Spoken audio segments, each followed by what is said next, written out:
안녕하세요. 금나치마입니다. 자, 오늘은 자동차 담보대출, 그중에 후순위로 자동차 담보대출을 받으신 사례에 대해서 알려드릴까 합니다. 자, 그런데 기존에 후순위란 것은 곧 기존에 선순위가 있다는 뜻이 되겠죠. 자, 선순위가 있다는 것은 곧 차를 구입하실 때 할부를 이용했다는 그런 뜻이 됩니다. 그러면 선순위가 있는데 후순위로 가능한 이유는 뭐냐? 이전에도 말씀드렸지만 이 할부사에서는 할부를 이용하게 되면 그 해당 차량의 근저당 설정이라는 것을 한다고 그랬죠. 자, 할부사에서 차량의 근저당 설정을 하는데 이 근저당 설정은 하는 경우가 있고 안 하는 경우가 있어요. 할부를 이용할 당시에 신용이 좋고 소득이 좋고 부채가 많이 없고 그러면 거의 설정 없이 할부를 이용할 수 있고, 그렇지 않고 신용이 좀 중간이거나 조금 낮거나 소득도 있긴 하지만 소득 대비 부채가 좀 많거나 이러면은 설정을 하게 됩니다. 근저당 설정이라는 걸. 근데 이제 여기서 근저당 설정이 얼마가 되느냐가 가장 중요하죠. 이 할부사에서 이제 자기네들 내부 시스템에 의해서 할부 금액의 몇 프로를 근저당 설정이라고 이렇게 나오겠죠. 그럼 그 금액만큼 설정을 하게 되는데, 근저당 설정이 있다라는 것은 곧 이 차량은 함부로 매매가 안 된다는 거예요. 왜? 이 차 우리 거 지금 우리가 대출해주고 담보 잡아놓은 거니까 너희들 아무나 못 사. 사고 싶으면 우리 거 돈 다 갚아. 다 갖고 나서 니네들 사든가 말든가 알아서 해. 그런 거죠.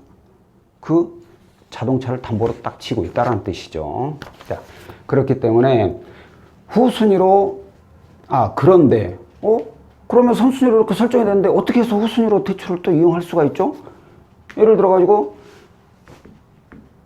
차량 시세가 2천만원짜리, 현재. 2천만. 근데, 할부사 할부 잔액이 2천이다.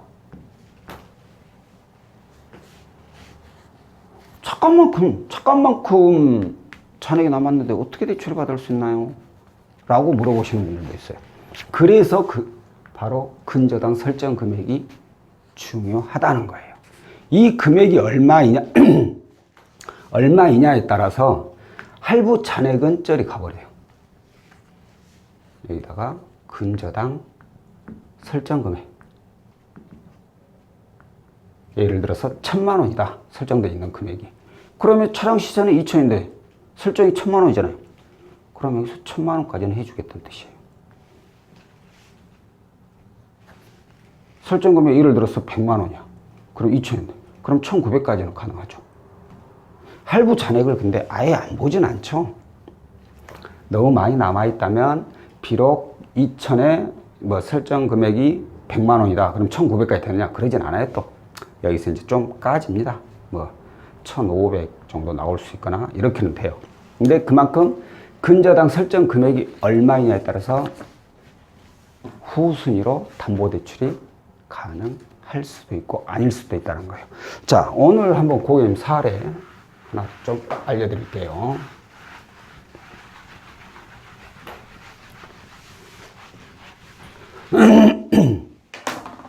자, 이분의 경우에는 자동차 담보대출이긴 하지만 기본적인 자격 조건을 보면 직장 다니시고 4대 보험 되시고 근무하신 지가 한 1년 10개월 정도, 작년 1월에 입사하셨네요. 연봉이 약 한 2,500 정도 되시는 분입니다. 가지고 있는 대출도 적지가 않아요. 자, 기본 햇살론으로 688만 원, 그리고 전세자금 대출로 전세자금이 상당히 많네. 1억 4천만 원. 총기 안 낼 거니까 안 맞아도 되겠다. 자, 그리고 신차할부로 1865만 원. 그리고 또 은행에 240, 또 저축은행에 1950, 그리고 또 긴급 햇살론 300, 연봉 2520, 2500이 아니라 2700, 2500이나 700이나 의미 없네. 전세자금만 단순히 뺀다고 하더라도 엄청나죠. 2000, 4000, 4600, 뭐 4700, 800 이 정도 되는데 너무 많죠, 대출이. 근데 그 중에 또 다행인 건 신차할부가 거의 뭐 1800 얼마 있으니까 이거 빼면 뭐 2000, 아니 3000 정도 되겠네요. 그래도 적은 금액은 아니에요. 자, 이렇게 대출이 많으신 분이에요. 근데 이분께서 현재 소유하고 있는 차가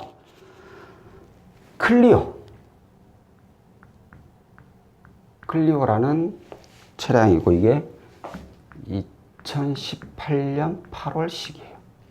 자, 이 차량의 현재 차량 시세를 보면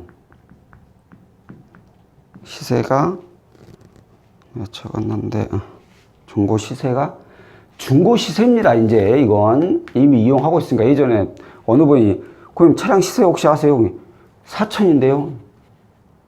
그 차가 제가 알기로 신차 가격은 몰라도 중고 시세가 4000이 나갈 수 없는 차인데 4000원 아닌데요. 제가 한번 봐볼게요. 시세를 막 알아봤더니 2000짜리요.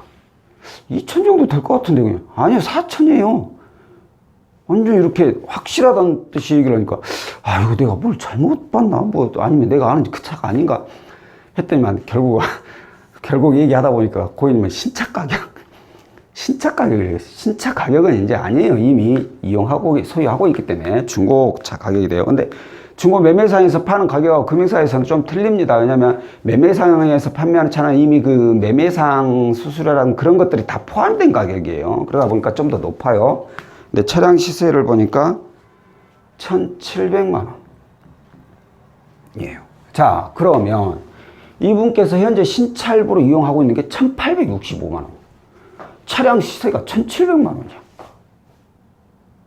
이거 어떻게 대출이 가능해? 이미 할부가 차량 가격보다 더 높은데. 하지만 이분은 대출을 받으셨어요. 후순위로. 어떻게 받았느냐? 바로 이 근저당 설정 금액. 근저당 설정 금액이 460만 원. 근저당 설정금이 460이라는 뜻은 곧 이분이 이 차를 구입할 때 이때의 신용은 나쁘지 않았다는 뜻이죠.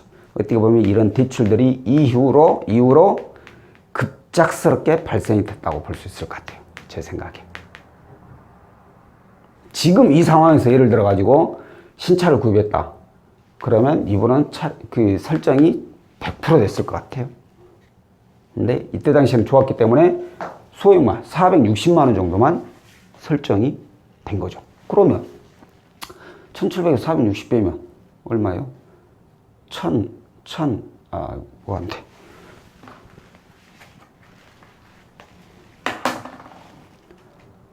1240만 원이 나오죠. 근데 1240 이렇게 딱 맞게 대출이 가능하진 않고요. 얼마를 받으셨냐면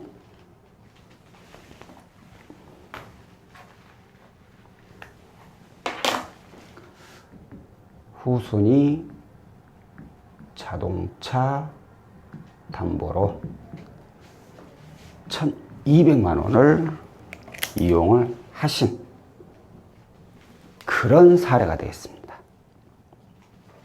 말씀드린 대로 차량 시세, 근저당 설정 금액, 이게 굉장히 중요하다는 거예요. 시세와 설정 금액. 당연히 할부 남은 잔액도 중요합니다. 근데 이분은 솔직히 생각했던 것보다 좀 많이 나왔어요. 나오기도. 신차할부 이렇게 남았는데 잔액이, 할부 잔액이 이렇게 많이 나왔는데 생각보다 좀 많이 나오긴 했는데 어찌됐든 후순위 자동차 담보대출은 차량 시세에서 근저당 설정 금액을 뺀 나머지 금액이 대출이 가능성이 높다라는 거고요. 고객님들께서 근저당 설정금 이거 어떻게 확인해요? 라고 물어보시는 분들이 많이 계십니다. 매우 간단합니다. 민원24라는 정부 사이트 있죠. 여기에 접속해 가지고 자동차 등록이라고 검색을 하십시오. 그리고 나서 검색을 등록하면 자동차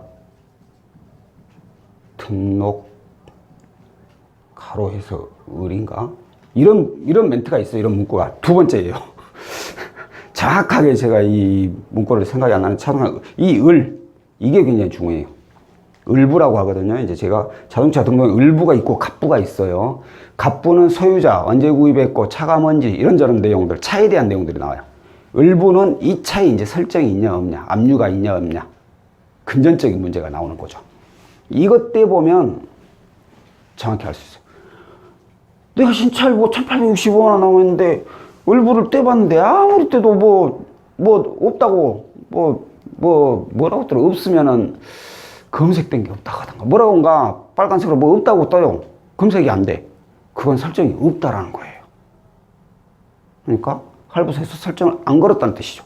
그러면 신차 할부 1865가 있지만 차량 시세가 1700이니까 1700만 원 이대로 다 대출을 받을 수 있다는 겁니다.